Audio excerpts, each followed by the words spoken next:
আমেরিকার হাতে Saint Martin তুলে দিলে ক্ষমতা হারাতে হতো না। ক্ষমতাচ্যুত হওয়ার পর প্রথমবারের মতো মুখ খুলেছেন শেখ হাসিনা। আর মুখ খুলতেই বেফাঁস মন্তব্য করে তীব্র সমালোচনার মুখে পড়েছেন মাদার অফ মাফিয়া।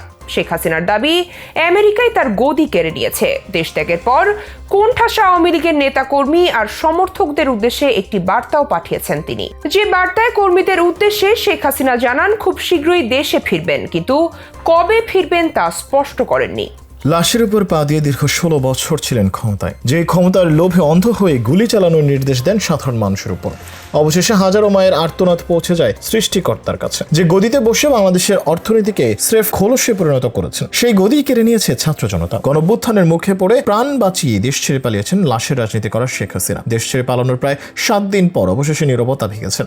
আর মুখ খুলতেই ইনিয়ে বিনিয়ে প্রমাণ করার চেষ্টা করেছেন কিভাবে তিনি ষড়যন্ত্রের শিকার হয়েছেন। আজীবন ষড়যন্ত্রের রাজনীতি করা শেখ হাসিনা নিজেই যখন ষড়যন্ত্রের কথা বলেন, তখন তা হাস্যকর বলেই মনে হয়। এদিকে নীরবতা ভাঙতে শেখ হাসিনা দাবি করেন সরকার পতনের পেছনে সরাসরি আমেরিকার হাত রয়েছে। আমেরিকার কথা মতো বঙ্গোপসাগরে একক আধিপত্যের জন্য সেন্ট মার্টিন দ্বীপ তাদের ছেড়ে না দেওয়ার মাসুল এই ক্ষমতাচ্যুত করা। এই সময় শেখ হাসিনা বাংলাদেশিদের সতর্ক করে জানান তাদের উপর মৌলবাদীরা যেন ভর না করে। কেন পদত্যাগ করছেন এরও উত্তর দিয়ে শেখ হাসিনা বলেন, আমি পদত্যাগ করেছি যাতে আমাকে লাশের মিছিল দেখতে না হয়। তারা লাশের উপর ক্ষমতায় আসতে চেয়েছিল, আমি তা করতে দেইনি। তিনি আরো বলেন, যদি আমি দেশে থাকতাম হয়তো আরো প্রাণহানি হতো, আরো সম্পদ ধ্বংস হয়ে যেত। সম্প্রতি আওয়ামী লীগ সভাপতি শেখ হাসিনা তার দলের নেতাকর্মীদের উদ্দেশ্যে একটি বার্তা দিয়েছেন। এই বার্তায় তিনি এমন সব অভিযোগ করেন। শেখ হাসিনা তার বার্তায় দেশে ফিরে আসার অঙ্গীকার করে বলেন, আমি শিগগিরই ফিরবো ইনশাআল্লাহ। পরাজয় আমার, কিন্তু জয়ী হয়েছে বাংলাদেশের জনগণ। আমি নিজেকে সরিয়ে নিয়েছি, আপনাদের সমর্থন নিয়ে আমি এসেছিলাম। আপনারা ছিলেন আমার শক্তি। আপনারা যখন আমাকে চাননি তখন আমি নিজ থেকে সরে গেছি, পদত্যাগ করেছি। আমার যেসব কর্মী দেশে আছেন তারা কেউ মনোবল হারাবেন না। আওয়ামী লীগ বরাবরই উঠে দাঁড়িয়েছে। শেখ হাসিনা আরো বলেন, আমি যদি দেশে থাকতাম তাহলে আরো প্রাণহানি হতো, আরো সম্পদ ধ্বংস হয়ে যেত। আমি প্রস্থান করার জন্য অত্যন্ত কঠিন সিদ্ধান্ত নিয়েছি। আমি আপনাদের নেতা হয়েছি কারণ আপনি আমাকে